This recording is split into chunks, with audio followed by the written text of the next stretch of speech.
da pregação da palavra do nosso Deus. E para tanto, eu gostaria de convidá-los a, mais uma vez, abrir a santa palavra do nosso Deus. Dessa feita na carta do apóstolo Paulo aos Colossenses, capítulo 4. Hoje eu quero continuar nesta mensagem que o apóstolo Paulo deixou registrado para os nossos irmãos na cidade de Colosso. Nós já estamos um tempo aqui com a igreja, fazendo a exposição desta carta. Uma carta doutrinária e uma carta bem prática. Porque doutrina sem prática não vale de nada, meus irmãos. Nós precisamos de doutrina e doutrina boa, ortodoxia. Mas ortodoxia por ortodoxia não adianta de nada. Eu tenho que ter a prática dessa ortodoxia, que numa palavra técnica se chama ortopraxia. Então nós já estamos aqui na parte prática da carta.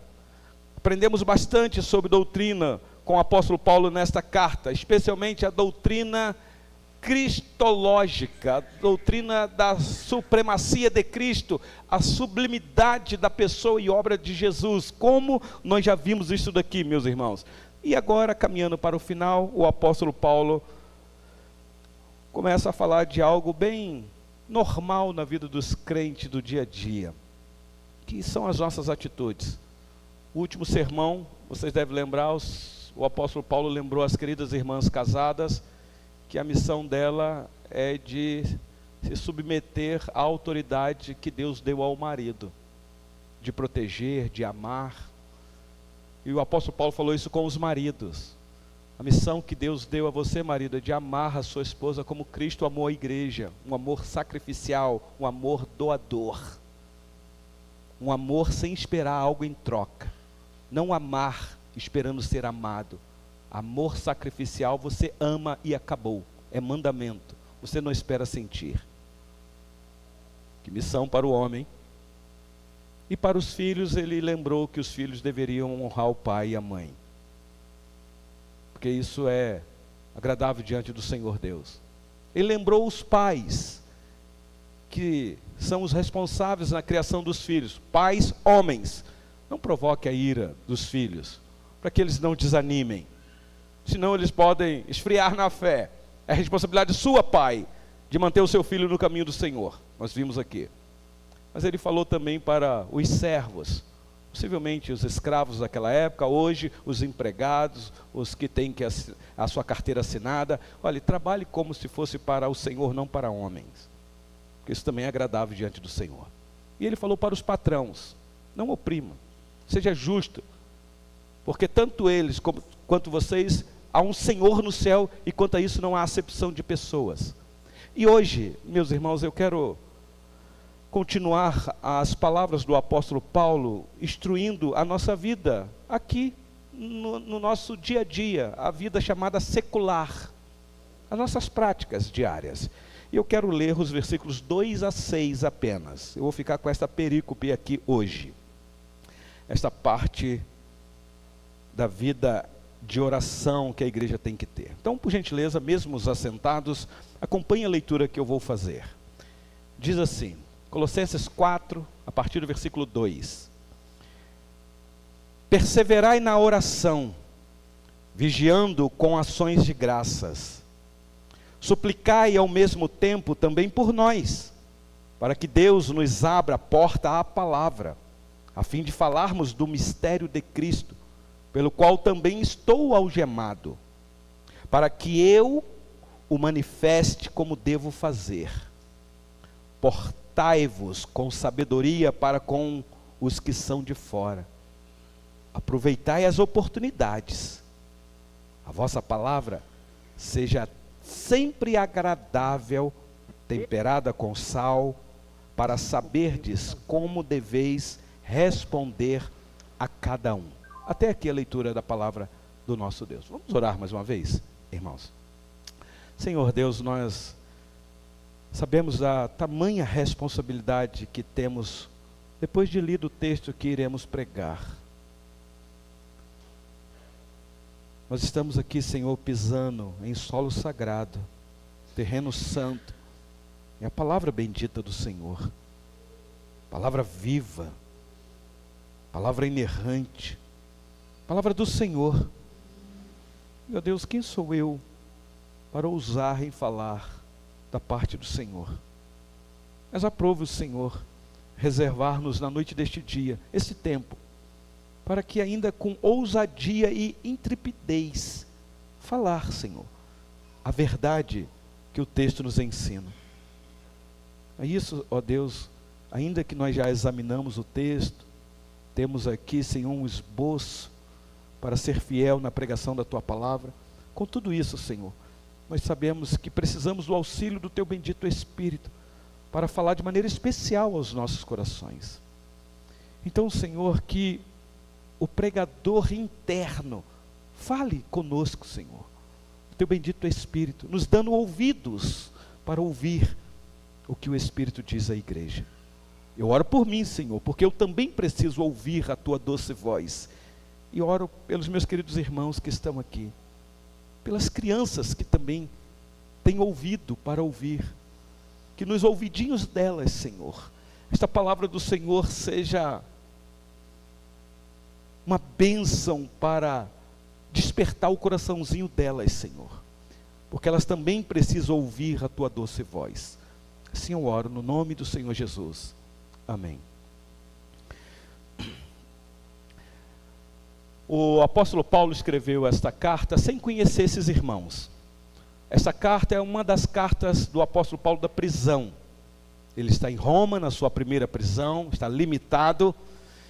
Ele recebe visitas de companheiros de viagem missionária, outros irmãos que vão lá também. Paulo era muito famoso. E deram notícias para o apóstolo Paulo desta amada igreja, que era uma igreja muito semelhante à igreja de Éfeso, que Paulo conhecia muito bem. Essa igreja está na região da Ásia Menor. Paulo tem um desejo de ir lá conhecer esses irmãos. Com as informações que ele recebe, ele decide escrever uma carta para Éfeso, que também é uma carta da prisão. Juntamente com esta carta, ele escreve Colossenses. E esta carta era para ser lida na cidade de Colosso, Hierápolis, nas regiões, era para circular.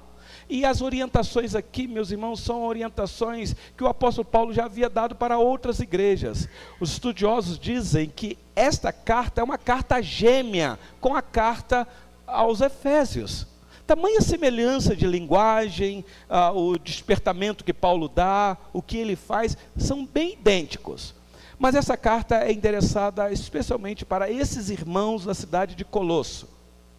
E essa carta chegou lá, meus irmãos, e aquela igreja recebeu com tanta alegria.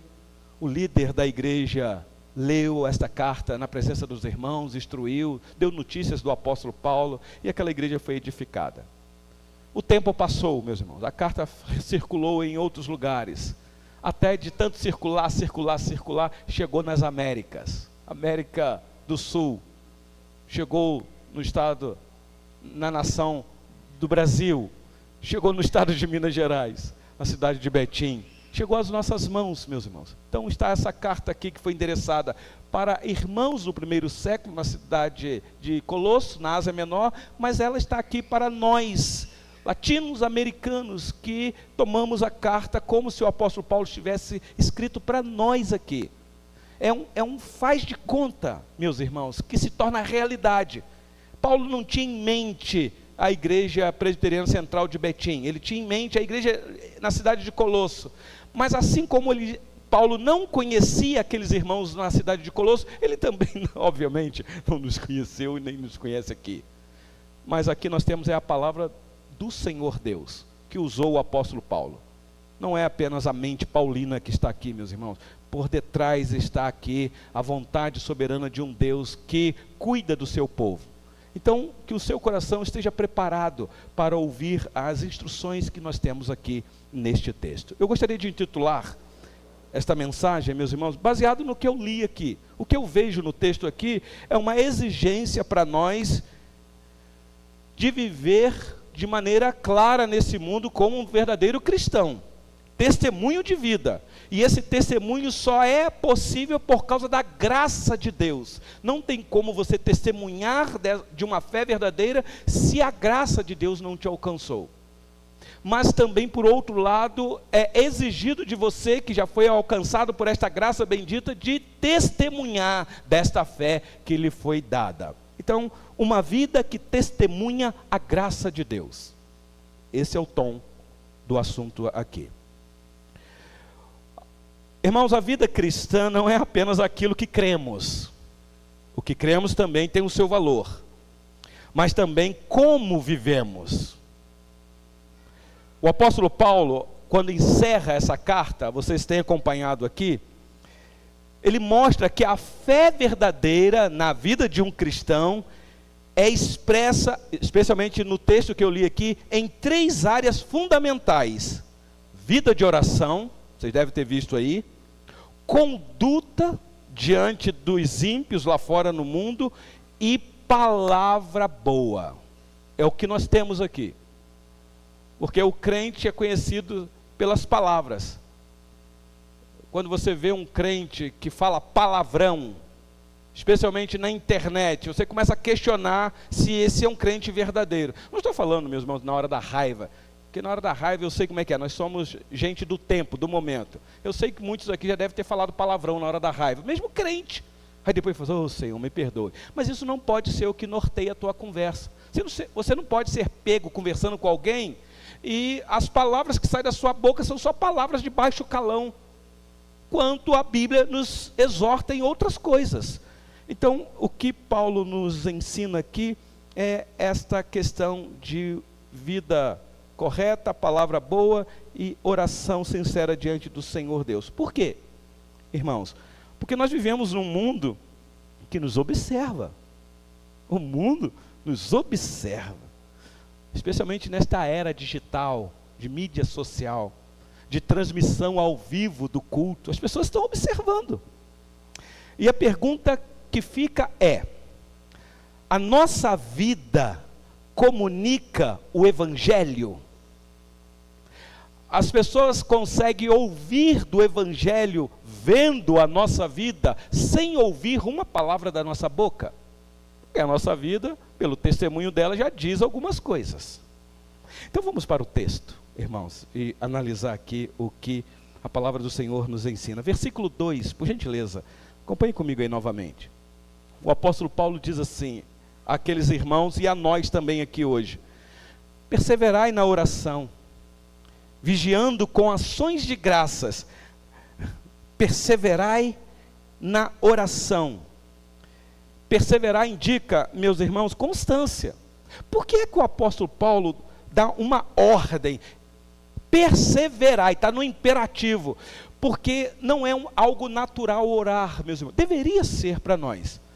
Oração na vida do cristão deveria ser tão natural como nós respiramos o ar. Não é tão natural para quem consegue? Assim deveria ser a nossa vida de oração, mas nós sabemos que não é. É luta, é batalha. Eu não sei vocês. A minha vida de oração é uma guerra, meus irmãos. Eu tenho que ser disciplinado para orar, porque senão eu não oro. E aqui nós temos uma ordem do apóstolo Paulo: perseverai na oração. Constância, constância. E aqui não tem nada a ver com sentimento, com emoção pessoal, ou aquela emoção passageira, porque é assim, não, essa semana eu estou com vontade de orar, tem um negócio que me tocou, e aí você até ora, mas na outra semana vai assim, pastor, o senhor me desculpe, mas essa semana eu não senti nada, não estou com vontade de orar. Meus irmãos, não é sentir ou não sentir, é orar. Eu tenho que orar em todo tempo. E essa ordem aqui, meus irmãos, é enfática, indica que nós devemos ter uma consciência de total dependência em Deus, uma dependência contínua. Não é só no domingo. Às vezes a gente tem aquela sensação, não, no domingo, pastor, eu já fui pela manhã, à noite, e eu já orei lá, pastor. E olha, e eu fiz uma oração, pastor, e eu recebi uma oração que dá para uma semana. Dá até domingo que vem. Não dá não.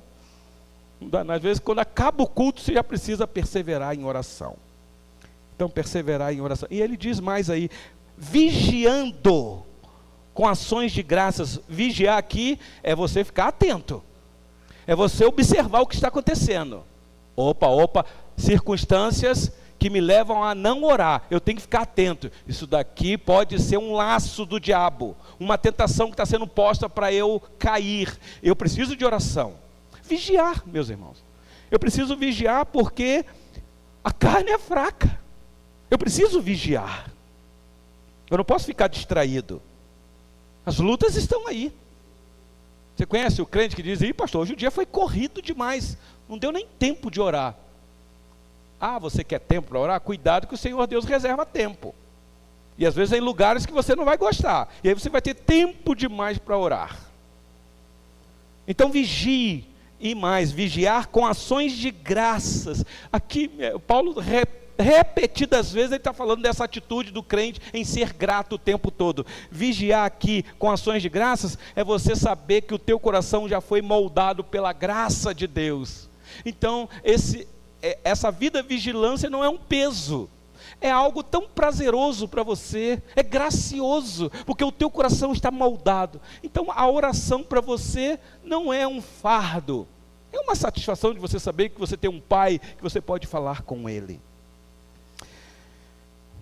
Então nós entendemos, sim, que a oração não é apenas um hábito religioso, mas é um meio que o Senhor Deus deixou para nós exercitar a minha intimidade com Ele, um meio de graça, instituído por Ele mesmo. Que privilégio para nós nos fortalecermos espiritualmente. Que orientação do apóstolo Paulo aqui para esses irmãos no final, hein? Quais são as lições que nós temos aqui, irmãos? Como é que está a sua vida de oração? Como é que é a vida de oração desta igreja? Como é que é a reunião de oração? O cristão ora não para mudar Deus, nós sabemos disso. Deus é imutável, isso é caráter único de Deus. Isso é atributo somente dele, ele não muda. Mas nós oramos, meus irmãos, porque Deus ordena que nós devemos orar. Porque Ele tem propósito para cumprir. Você não sabe se Deus vai usar a sua oração para curar alguém. Você não sabe se Deus vai usar a sua oração para salvar alguém.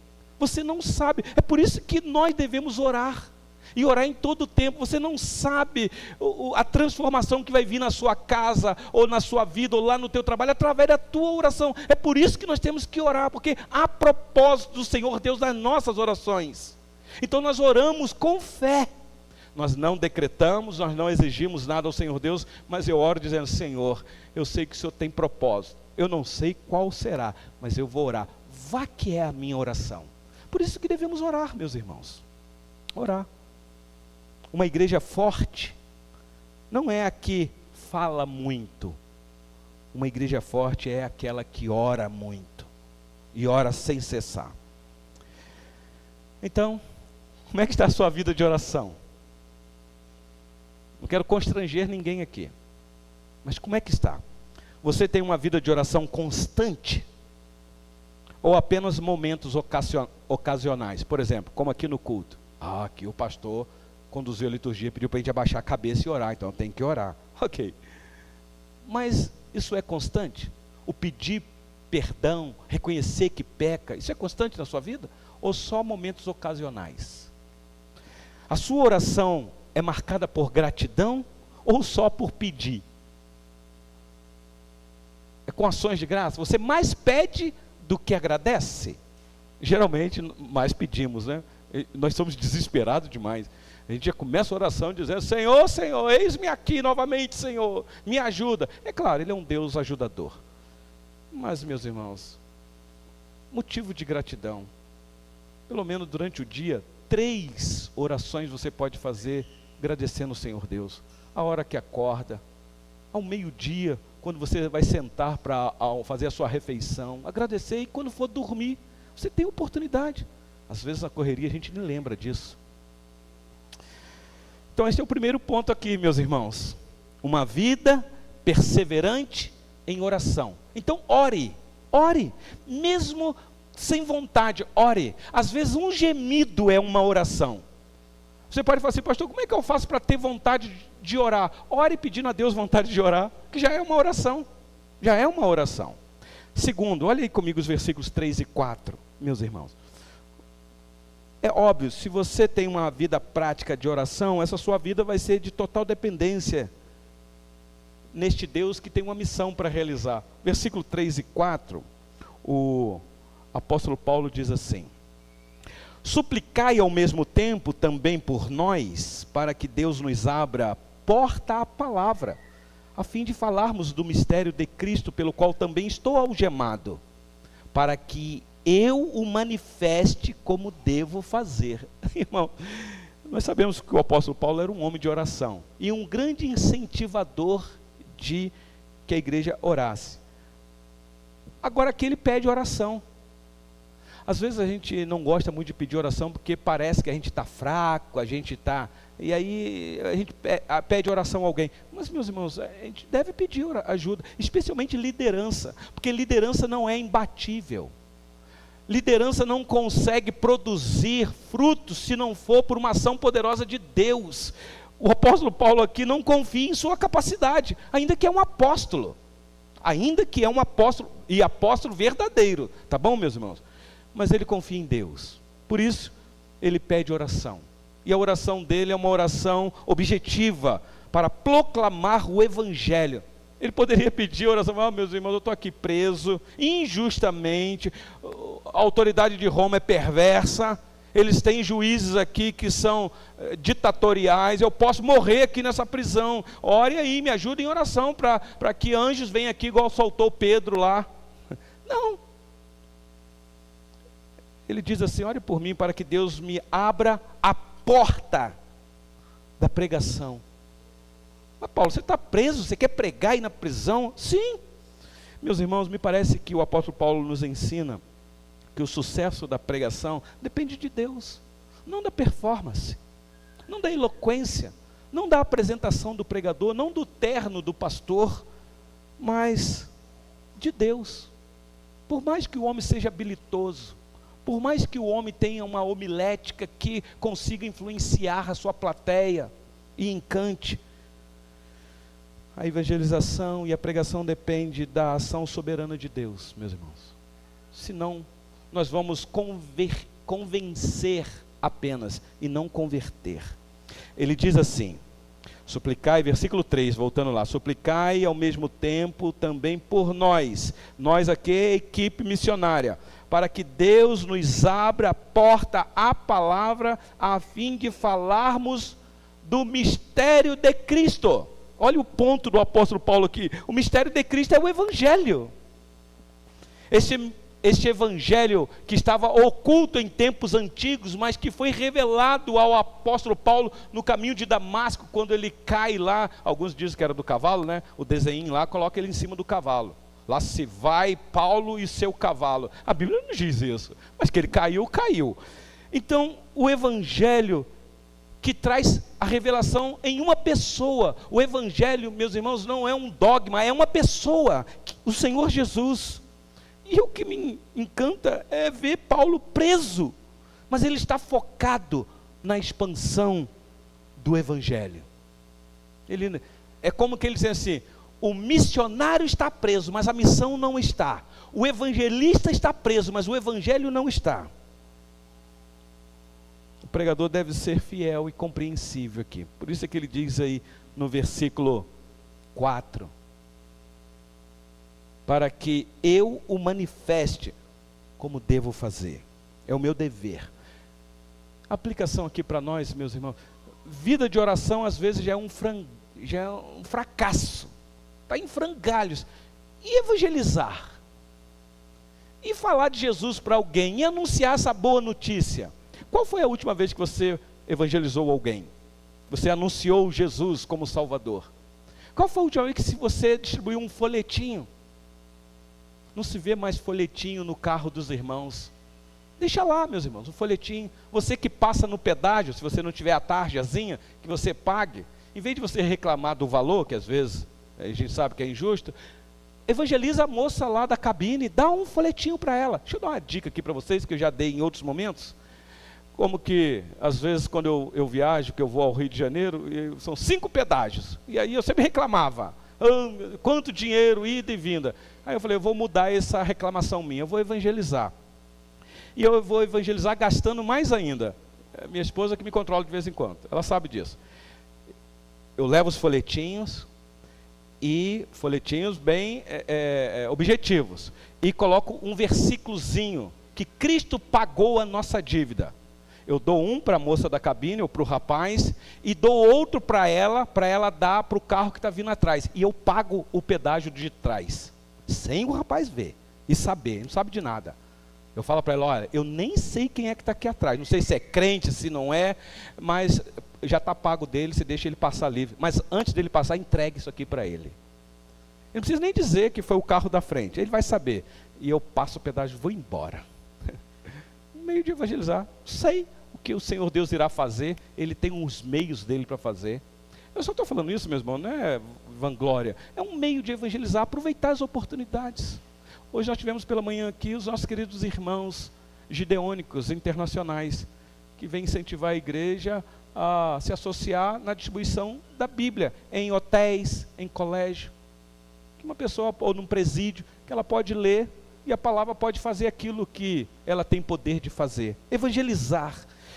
Então, meus irmãos, evangelizar é a nossa responsabilidade, é o nosso dever, como Paulo disse. Agora, converter é obra do Espírito Santo, não é com Paulo. Paulo não convertia ninguém. Qual foi a última vez que você orou por oportunidades para evangelizar? Especialmente essa igreja aqui. Muitas vezes as pessoas falam, essa igreja é evangelizadora. Nós precisamos de parceiros em oração, para que o Senhor Deus abra a porta, a oportunidade. Então, qual foi a última vez que você orou para despertar a igreja em evangelização?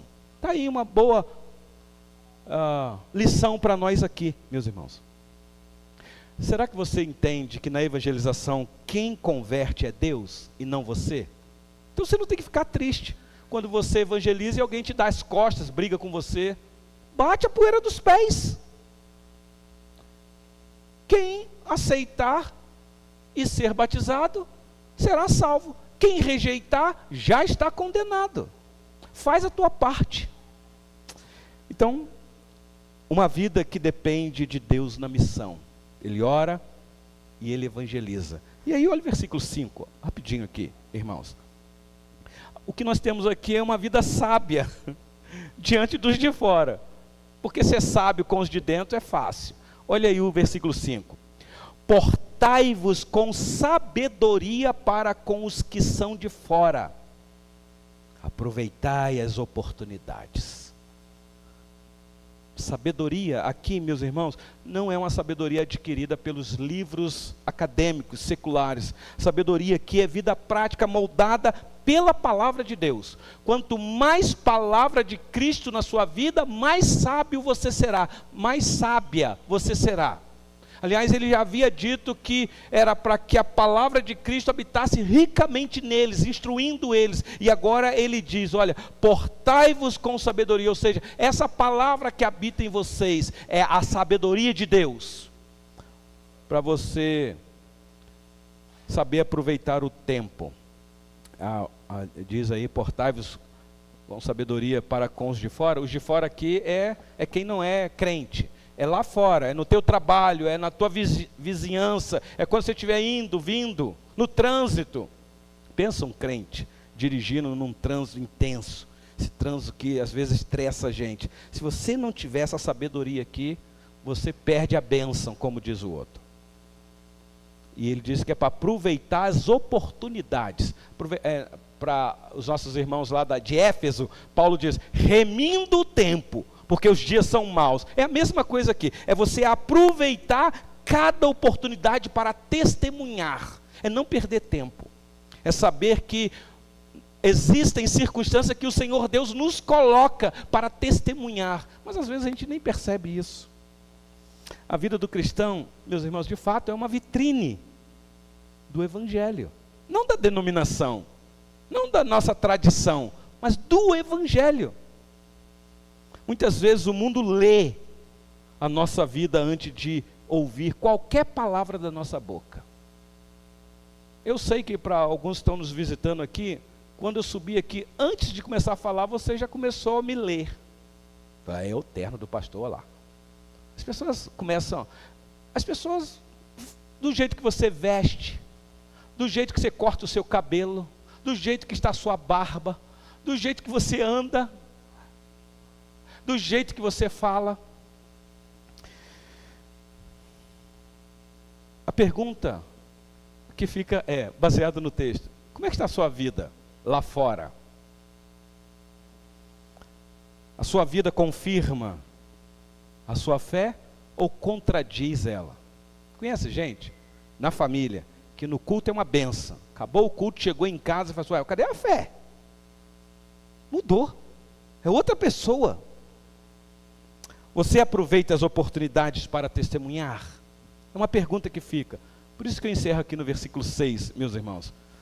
Uma vida marcada por palavras cheias de graças. Olha aí o versículo 6.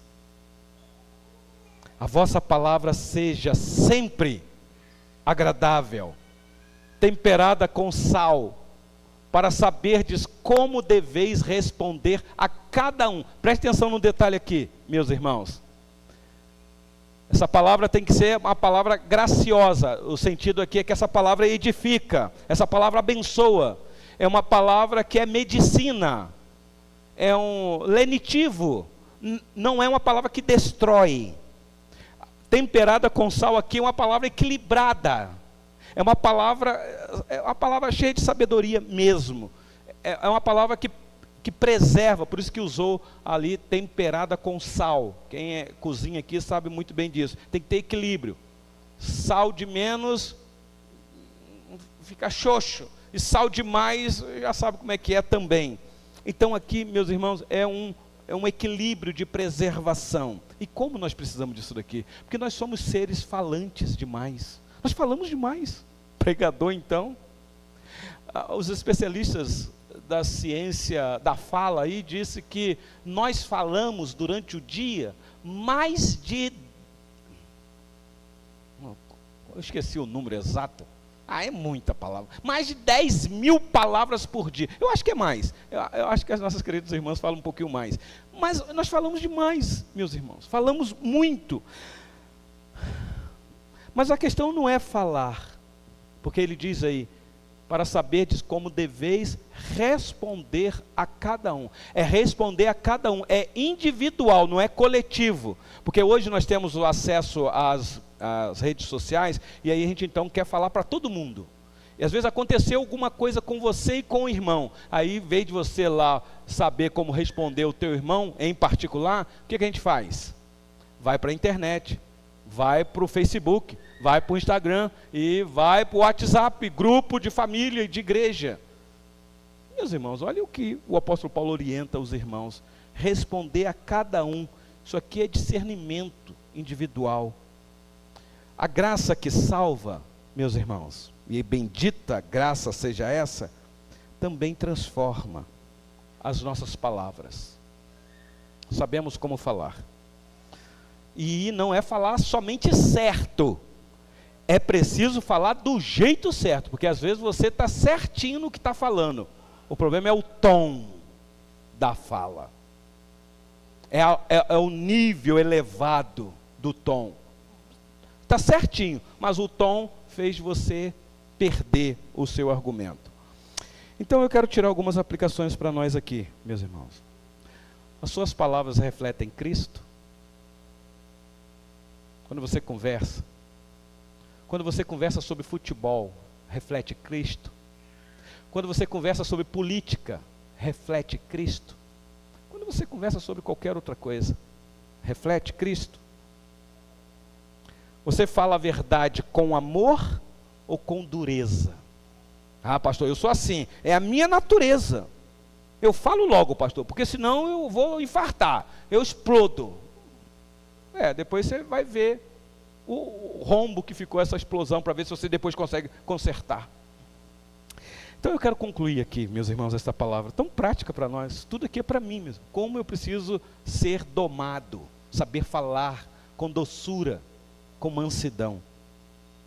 O apóstolo Paulo aqui, meus irmãos, nos mostra que a vida cristã autêntica é visível em joelhos dobrados, vida de oração, coração totalmente dependente em Deus, uma confiança em Deus na missão, e boca transformada. Palavras cheias de graça. Vocês perceberam aqui?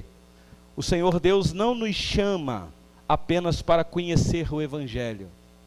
Ele nos chama para viver de modo digno este Evangelho. Talvez a lição aqui para você é, se a sua vida de oração está fraca, talvez você falou, pastor, está em frangalhos. Então, talvez essa mensagem é um convite a você, volte-se para Deus, dá tempo. Talvez a mensagem é essa nesta noite, ainda dá tempo, Ele te chama, venha. Se você tem negligenciado a missão de evangelizar, de anunciar essa boa nova, ore, peça a Deus a oportunidade. Fala, Senhor, abra a porta de oportunidade para que eu fale. Ué, Paulo não pediu? Por que eu não posso pedir? Se sua conduta não tem sido sábia aí fora, arrependa-se. Arrependa-se. Peça perdão ao Senhor Deus. E se suas palavras não têm tido graça, graça no sentido moldado pela graça de Deus, peça ao Senhor que te transforme. Fala, Senhor, o meu problema não são as palavras, é o meu coração. Porque a boca só fala o que está cheio o coração. Que a nossa vida, irmãos, seja um sermão vivo mesmo, apontando Cristo todos os dias.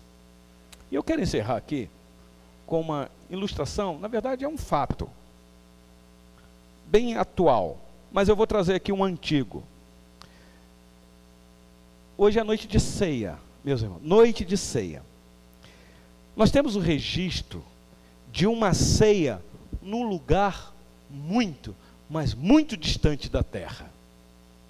Imagine um momento, o homem acaba de chegar ao ponto mais distante que a humanidade já pisou.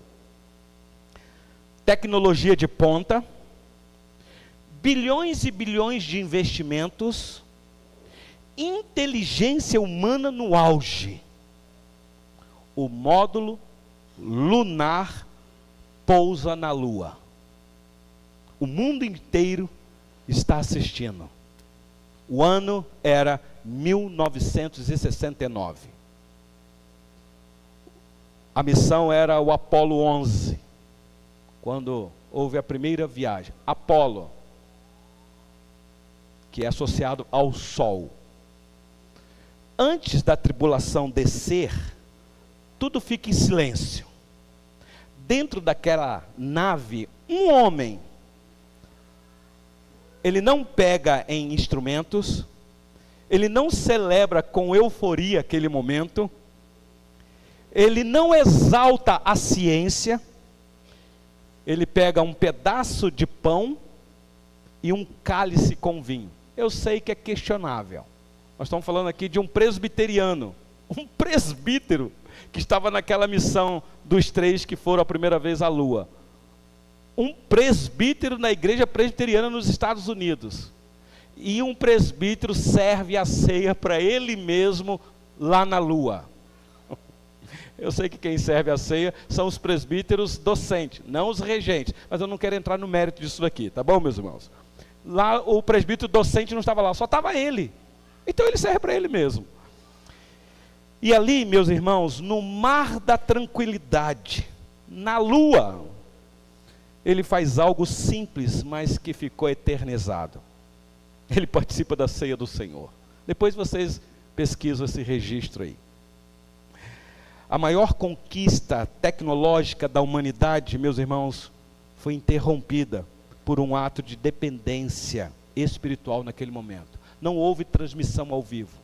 Talvez a NASA não quis transmitir aquilo para não criar constrangimento para outras religiões. Talvez. Não foi transmitido isso. Isso é um registro deste astronauta. A lição aqui é esta, meus irmãos. Você pode chegar ao lugar mais alto do mundo e ainda assim depender totalmente de Deus. não importa onde você esteja, sua vida precisa ser vivida diante de Deus. O ano agora era 2026, a missão Artemis 2, Apolo associado ao Sol, Artemis associada à Lua, uma deusa grega. Foi lançada em 1º de abril, agora. E nós vimos aí a transmissão de testemunho de cristãos naquela órbita da Lua.